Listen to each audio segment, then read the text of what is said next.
Hello intermediate teachers. We're going to do a little brush up on DRA2 today just so that we continue to have consistency throughout the district. I already made a video for our K through 3 teachers, and now we're focused on 4 through 6.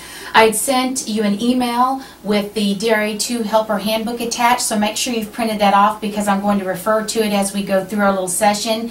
This should only be about 10-12 minutes, so it won't take long. So make sure that you have your handbook. If you don't, please hit pause and go ahead and print one off. Okay, when you have your handbook, we'll refer to this, and another sheet that I attached was the Preparing for the Administration of the DRA2, and this is a great way to help you get organized prior to testing, just to make sure that you have all your ducks in a row before the actual test, and it just helps with organizational measures. Okay, if you go ahead and open up your Helper Handbook, at the top of the first page it talks about the goal of DRA2. We know that our goal is to find our students' independent level. There are times when we have to mark them as instructional if they fall at an intervention level or below in comprehension. But if they fall low enough in some areas, we will not be able to mark them as independent, so we'll have to say they're instructional. If they do fall intervention, we have to give another test. So we'll go through that to make sure we know all the guidelines. Also in the middle part of the first page, it talks about our 4 main areas of the test. We know we have the reading survey. We do the oral reading with them and time it. They do their independent work, and then we analyze the information. Also, another thing to think about prior to testing is the Preparing for DRA2 test. This is for levels 28 and above, so make sure that it's a great beginning of the year little practice booklet, and it's even great before the winter testing or spring, depending on what grade level you are. But it really helps students understand the format of the test, and this is part of the DRA2 kit, so it's something that we can use. It's a great way to prepare your students so format isn't a struggle for them. Also, remember that we have the bridge pack in the box, and those are for our students that are scoring below the 4th grade level. So if you have students with specific needs or maybe struggling readers, tap into your bridge pack to find out exactly what level they are at an independent level. Turn to your next page. At the top it talks about IEP and 504 plans. If you have a student with either of those, you need to make sure that you follow the specifications per the DRA test, which it states in their written documents. Also, if you have an ELL student, contact Lisa Morin to see exactly what kind of guidelines we need to follow to support our ELL students. Remember too that we have 2 fiction and 2 nonfiction texts for choices in our levels 40 on up. And make sure that we usually focus on giving in the fall the fiction, and in the winter or spring, depending on when testing is held, the nonfiction. Fiction sometimes is a little bit easier to conquer, but if they fall in either fiction or nonfiction, by the end of the year at your grade level, they're considered on grade level.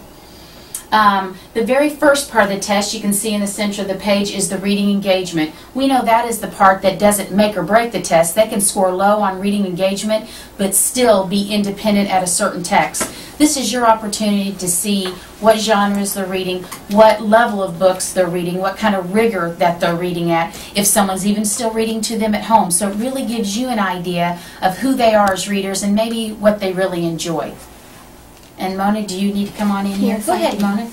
And everyone knows Mona. Hi. She took the phone off the hook because we often get calls. Thank you, Mona. That's what good videographers do. You're welcome. Then, with the reading engagement, make sure it's kind of you. It's almost like that interest inventory, getting to know what they're interested in and where they're at as readers. Another great thing to do at the beginning of the year is to have them start filling out their reading log. It might not look exactly like this one, but students need to be writing down what they read over the summer, what they're reading in the class, what books they chose at the library, so that they can quickly take this with them when they're filling out the reading engagement part and use it as a guide instead of them trying to remember everything. It just helps with the organization of everything. Turn to the next page, and at the top it says Part 2. This is the oral reading fluency. This is when you'll do your timing of your students. So make sure that you have your timer ready. Make sure you have all your materials so it flows smoothly. And also, tap into their DRA2 folder, which is in their cumulative file, and this folder will tell you where they ended up last year per the DRA. That will give you a good clue as to where you'd start them for this first testing period or winter or spring testing period.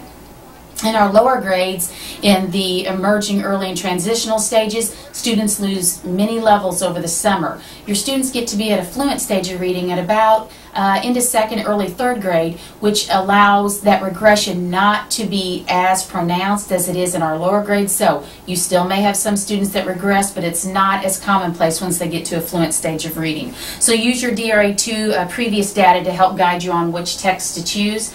Also remember, refresh your memory on the DRA2 miscues. Know what's considered a miscue when they are doing the oral reading and know what is not. That is in your teacher guidebook, and the teacher guidebook is available in resource rooms. Guidebook gives you a ton of information, gives you student responses if you're not for sure what to mark a student. Lots of great information in your teacher guidebook. But make sure you're familiar with the miscues and what is marked as a miscue and what is not. Keep in mind always the 3-second rule. If a student is reading to you and they stumble and try to decode a word, you give them 3 seconds, give them the word, and then move on. We do not want that to affect the time, and the rule is a 3-second rule on that.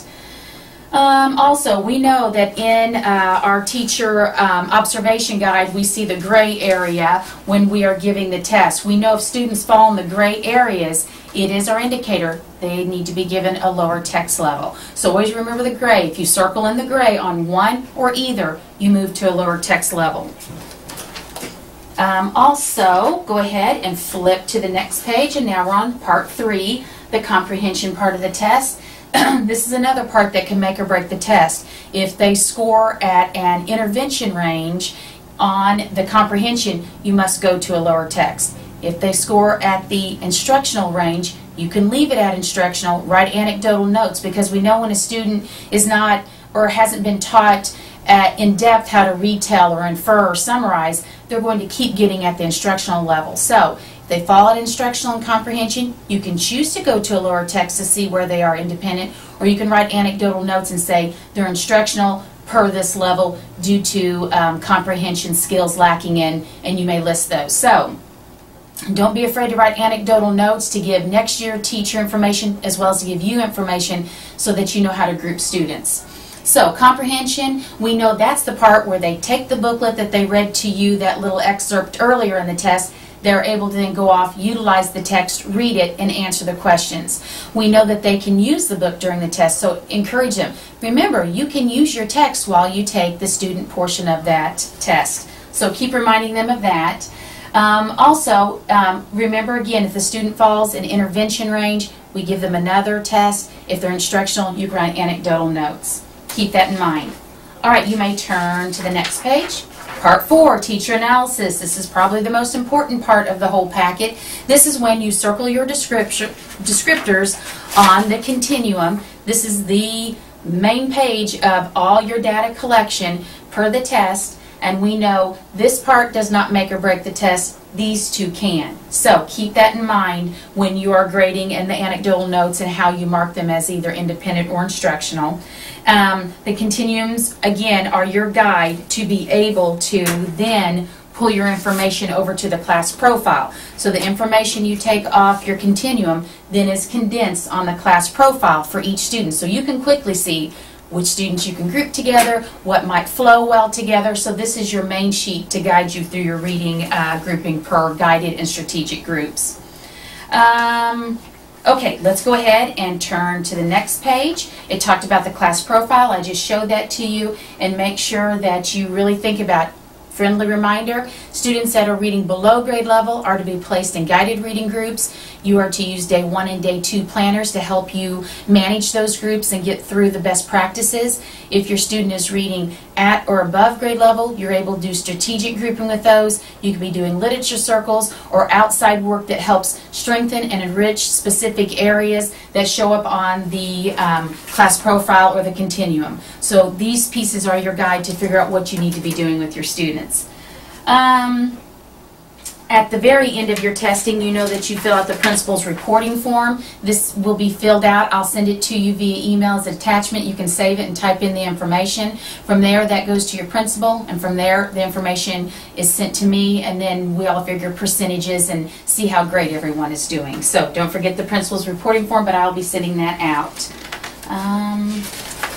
Last page I think we'll cover, testing above grade level. We know this is very rare. The only time that you're able to test above grade level in the intermediate grades is if they score perfect 4 across on the continuum. They'd have to have all 4 circled on this.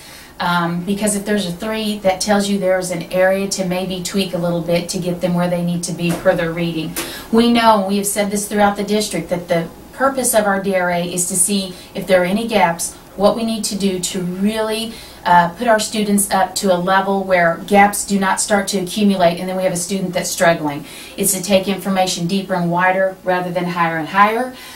In the middle part here, it talks about sharing results. You can share that with students, parents, administration, to share the information. Final thoughts, remember our goal is to find their independent level. If they do fall instructional, you need to write anecdotal notes and make everyone aware on the folder and in the information packet exactly where the student tested. When giving the test, make sure you do not give too little or too much. Follow the text and what's written on the teacher observation guide for what you can and cannot say.